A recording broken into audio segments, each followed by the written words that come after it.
But now I'm back on the white side of the cemetery, the eastern side. I mean, these are all like plots. That's something I should talk about. Like you can see over here. Oh, here's a good one. Like this is a plot that people are buried there. I have no doubt. I mean, maybe they're not, but like this entire cemetery is mapped out, and you can see those maps, and you can see who's buried here. And I should do that. I imagine that's at the local archives. And I believe that's how the Sons of Confederate Veterans find a lot of the unmarked Confederate graves. But you can see here there's no markers for anyone, but it's a visibly defined plot. It makes me think about how many people I've stepped on. It makes me kind of nervous, but I think any spirits here would know that I'm here with no ill intentions. If there are any spirits here, it's interesting to me that the alleged witch's grave up there is like so renowned, and that's supposed to be why, like, that's the only really example of a supposed ghost in the cemetery that I'm aware of. And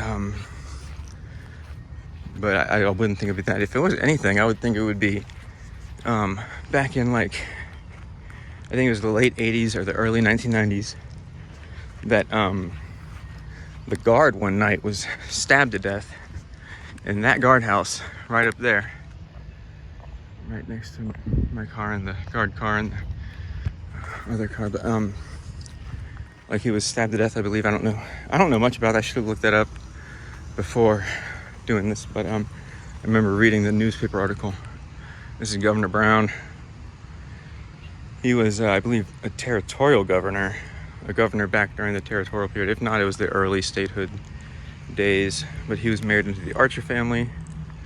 What's really cool is a lot of, like, these more high class, like you can see it's a nice obelisk and other ones. I like how they kind of lean. But a lot of these, like, more high class people, high class graves of the more prominent citizens, they'll be connected to other cemeteries. Like, there's plenty of Archer graves at other cemeteries that I enjoy going to. But there's a slab sinking down. This was another thing I really wanted to talk about. Oh, these look like they've been cleaned. Oh,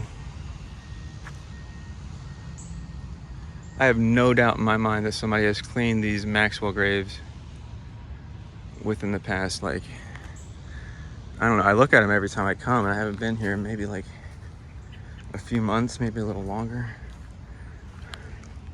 But these have been, like, really yellow. Like, you can see what they look like at the bottom, and it was like that on the whole thing. But I wanted to come here and talk about these because cemeteries are such a good teacher for I can't have my words together today, but it's you can really see history taking place right in front of you when you're walking around a cemetery. Like, we looked at the Civil War graves, we looked at people from during the war and people who died during the war, and then we looked at people who died during Reconstruction. But here we see people from these, this is the Maxwell family.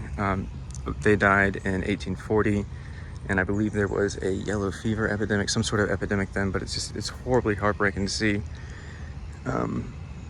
It's just one grave after another, and it looks like, yeah, if I can remember. So Nancy was born in 1846, died in January of 1855, so she died afterwards. But if you look here, in August of 1840, their 9.5-year-old child son died, and then the next month, September, actually just like 3 days later, because that was August 30th, and then here in September 2nd, 1840, their daughter Sophia, 3.5 years old, died. And then the next month, in October 8th, same year, 1840, William, the son, died. Other son, I guess. I don't know how many kids they had. I don't know anything about this family other than what's here in the cemetery. But He was 1 year and 9 months old, and he died. And then the next month, the mother dies, and so she had to watch 3 of her children die. At least 3. I don't know if there's more or not. But she died in November of 1840, and she was the wife of W.M. Waxwell. I did try to look up something about him once, and I don't remember if I could find anything. I know he's not buried here, so I think probably after his wife and children died, he probably left. But that's just a example of the hardships of living in living in the 1800s in general, but especially what was a frontier town like this. 1840, people had only been here for, white people had only been here for probably, what would it have been, like 15 years, like 16 years probably. And so, like, you think about, it was pretty wild back then. But something I wanted to talk about up here, there's just so much to look at here. Oh, the tree. Oh, it's over here. There's so much to look at here, so much to talk about, but this is probably my next favorite thing. This tree here has eaten this fence, and this is just such a great example of when this happens. I've only seen this at, I think, 1 or 2 other cemeteries. It's got to be at least 2 other cemeteries, but definitely at a local cemetery, the Chairs Cemetery, Green Hill Chairs Cemetery.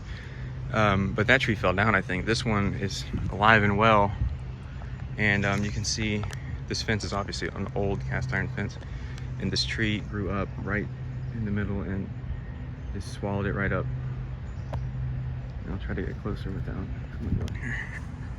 This is a cool plot, but there's only one marker, and I wouldn't be surprised if there were more people. It says, "To the children of James Kirksey." I know there's a Kirksey plantation. There was a Kirksey plantation. I wonder if that's connected to that, but maybe it is just the children buried here. I don't know. But this is the tree that is being devoured by the fence being devoured by the tree.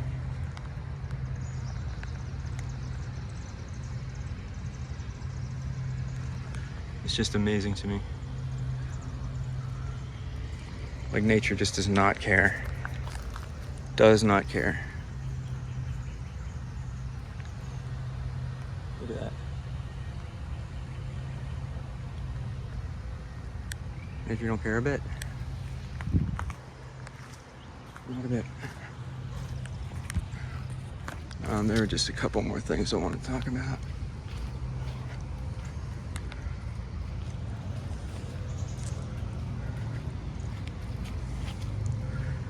This one, I guess, just kind of pushed it off. You can see where it's starting to swallow it up at the bottom, but mostly it just kind of pushed it off.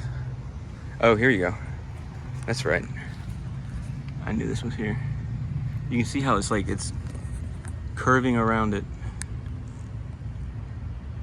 like actual lips devouring this fence.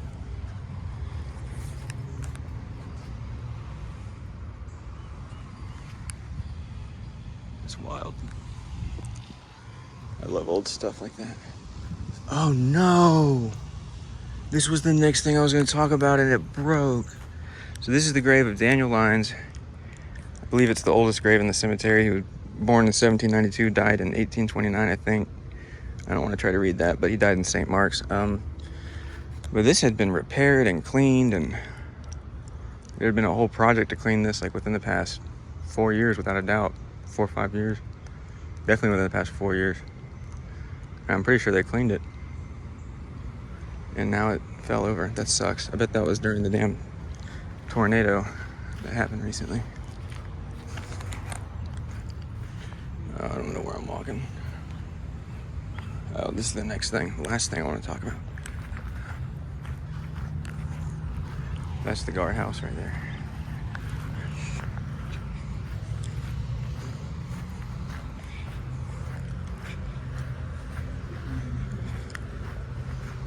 So this is the grave of Major General David Lang. I forget he became a Major General.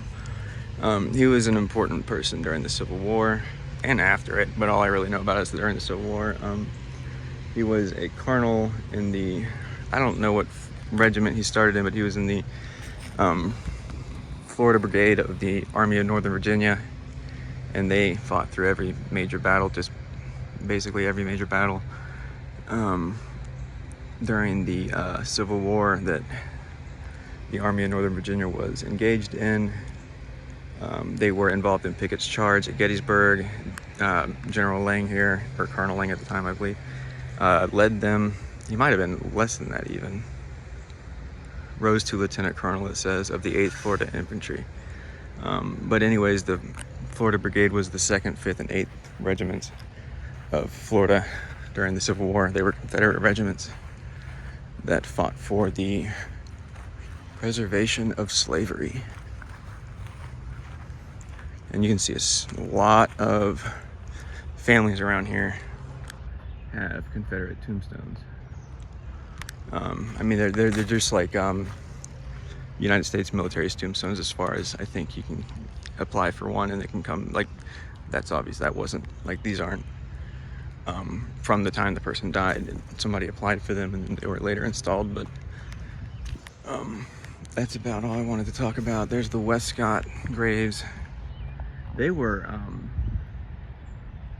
important people early on. It's confusing because they had the same name. I can't remember. I didn't do much research about them before I started videoing, but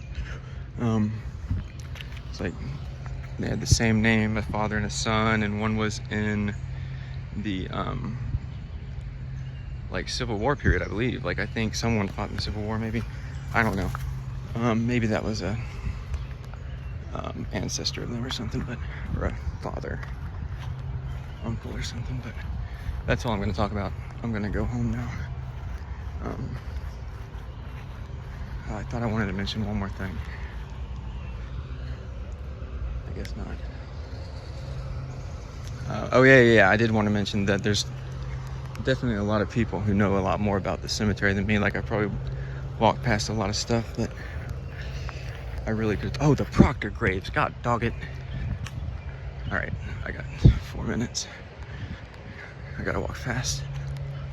Okay, I'm gonna start talking now. But there's 3 graves up here: George Proctor, Antonio Proctor, and John Proctor. Antonio Proctor is the father. George is the son of. Wait a minute. Yeah, George is the son of Antonio, and then John is the son of George.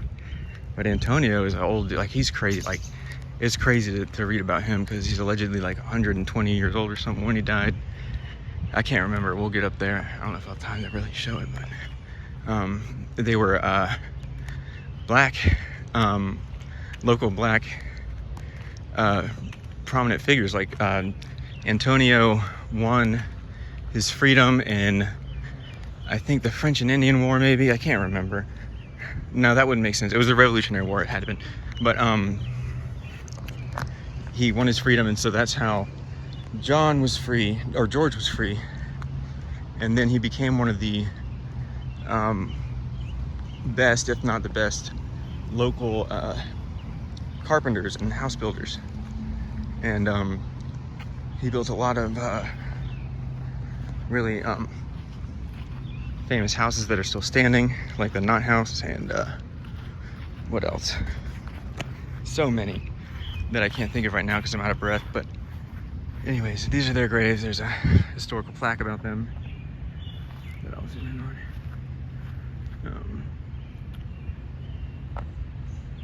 You can pause that and read it. But there's also a poem written by their descendants, I believe.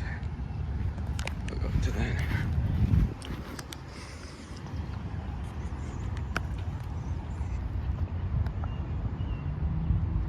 Yeah, to our grandfathers, great-grandfathers. Cool. That's all I wanted to talk about.